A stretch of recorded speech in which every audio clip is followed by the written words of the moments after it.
हैरानी की बात तो यह है कि राष्ट्रपति पुतिन ने भी बेहद उच्च क्षमता का परमाणु अभ्यास अपने दुश्मनों के खिलाफ शुरू कर दिया है।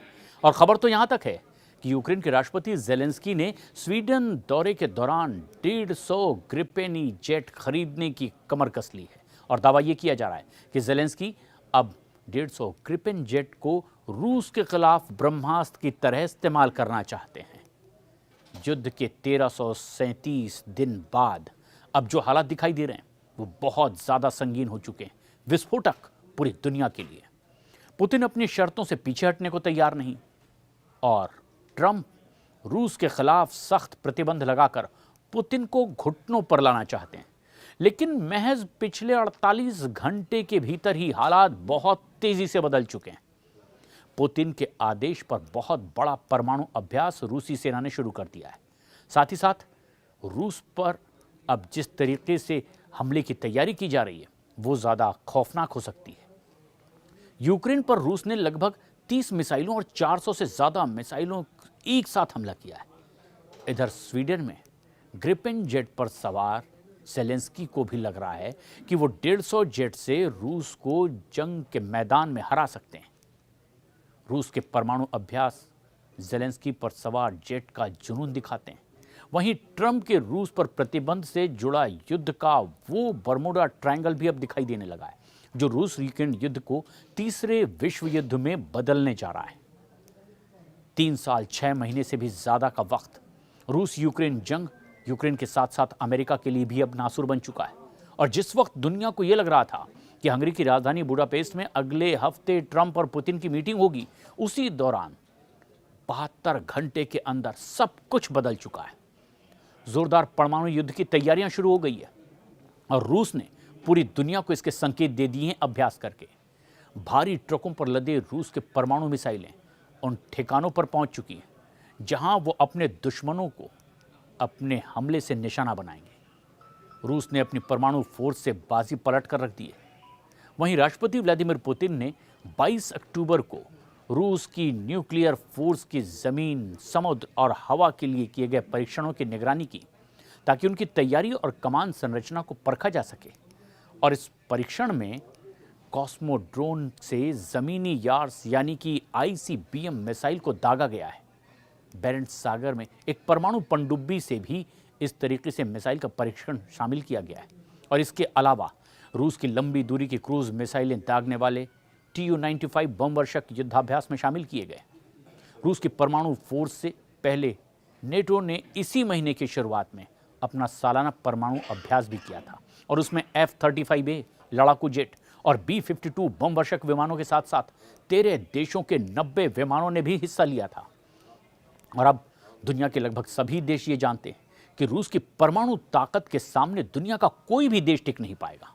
और इसीलिए अमेरिका भी 3.5 सालों से रूस पर सीधे हमला करने से बचता रहा है, अब तक हिम्मत नहीं जुटा पाया।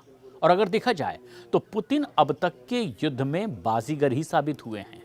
हालांकि नुकसान उनको भी हुआ, लेकिन किसी भी कोने में वो हारे नहीं है। जहां एक तरफ रूस यूक्रेन के 27% इलाके पर पूरी तरह से कब्जा कर चुका है, तो वहीं दूसरी तरफ अपनी परमाणु तैयारियों से नेटो, यूरोप और अमेरिका के भी होश उड़ा चुका है। आप इसी बात से अंदाजा लगा सकते हैं कि रूस को जहां चीन, ईरान और उत्तर कोरिया से सीधी जंगी चुनौती मिल रही है, वहीं पर एक बड़ी मदद की वजह से वो लगातार आगे बढ़ रहा है। और यही वजह है कि अब जेलेंस्की ने अमेरिका के साथ साथ यूरोपीय देशों से ऐसे फाइटर जेट खरीदने का मन बना लिया है जो रूस यूक्रेन जंग में गेम चेंजर साबित हो सकते हैं। ट्रंप को भी इस बात का एहसास हो चुका है कि पुतिन को झुकाना अब इतना आसान नहीं है जितने दावे किए जा रहे थे। और यही वजह है कि ट्रंप के टैरिफ वॉर के बावजूद लगातार जेलेंस्की पर दबाव बनाने में पुतिन अब तक कामयाब रहे हैं। और ये सबसे खास बात भी रही है कि जैसे जैसे पुतिन पर दबाव बनाने की कोशिश की गई, पुतिन ने अगला हमला और ज़्यादा घातक किया, जानलेवा किया। और कई ऐसे इलाके हैं जो अब पूरी तरह से पुतिन के कब्जे में हैं।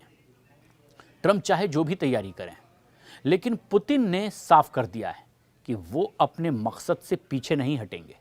और कुछ वक्त पहले ही अगर हम गौर करें तो लगातार इस तरह की बातचीत के दौर को आगे बढ़ता देखा गया। पूरी दुनिया ने यह उम्मीद की कि शायद ये जंग यहीं थम जाएगी, लेकिन ऐसा नहीं हुआ। ट्रंप कई तरह की कोशिश करते रहे, कभी चर्चा की, कभी दबाव बनाने की, कभी बातचीत की तो कभी धमकाने की, लेकिन पुतिन अपनी ही रफ्तार से आगे बढ़ते रहे। टैरिफ वॉर के बाद रूस पर सीधा हमला कर दिया गया। राष्ट्रपति ट्रंप ने रूस की 2 दिग्गज तेल कंपनियों पर बेहद सख्त प्रतिबंध लगा दिया। एक तरह से रूस के खिलाफ ये सीधे युद्ध का ही ऐलान है। रूसी राष्ट्रपति की जिद और तत्काल युद्ध विराम की बात ना मानने पर अब अमेरिकी राष्ट्रपति ट्रंप ने एक बार फिर से रूस के खिलाफ तगड़ा एक्शन लिया है। अमेरिका ने यूक्रेन में तत्काल युद्ध विराम के लिए मॉस्को पर दबाव बनाने के चक्कर में रूस की 2 सबसे बड़ी तेल कंपनियों पर सीधे प्रतिबंध लगा दिया। अमेरिकी वित्त मंत्री स्कॉट बेसेंट ने कहा कि इस कदम का उद्देश्य क्रेमलिन के युद्ध के लिए धन जुटाने में मुश्किल पैदा करना है। उधर अमेरिकी राष्ट्रपति डोनाल्ड ट्रंप ने इस मुद्दे का हल जल्द से जल्द निकालने की उम्मीद जाहिर की है और कहा है कि ये प्रतिबंध कुछ ही समय के लिए होंगे। तो रूस ने पिछले 24 घंटे में ही यूक्रेन पर हमले बहुत ज्यादा तेज कर दिए। रूस के रक्षा मंत्रालय ने दावा किया, जिसके मुताबिक सेना ने यूक्रेन के दक्षिण पूर्वी जापोरेजिया क्षेत्र में पावलिमका गांव और साथ ही साथ निप्रोपेट्रोव्स्क क्षेत्र पर भी इवानिवका गांव पर पूरी तरह से कब्जा कर लिया है। उधर रूसी मंत्रालय ने भी ये कहा है कि उसने यूक्रेनी ऊर्जा ढांचे पर हमला किया है, जो उसके मुताबिक रूसी नागरिक ठिकानों पर यूक्रेनी हमलों का जवाब था। जबकि यूक्रेनी अधिकारियों के मुताबिक 22 अक्टूबर को पूरे यूक्रेन में रूसी हमलों में 2 बच्चों सहित 6 लोगों ने जान गंवा दी है। पूरे देश में बिजली आपूर्ति बाधित हो गई है। यूक्रेन की वायुसेना का रूसी सेना पर यह भी आरोप है कि रूस ने यूक्रेन में ऊर्जा ढांचे को निशाना बनाया।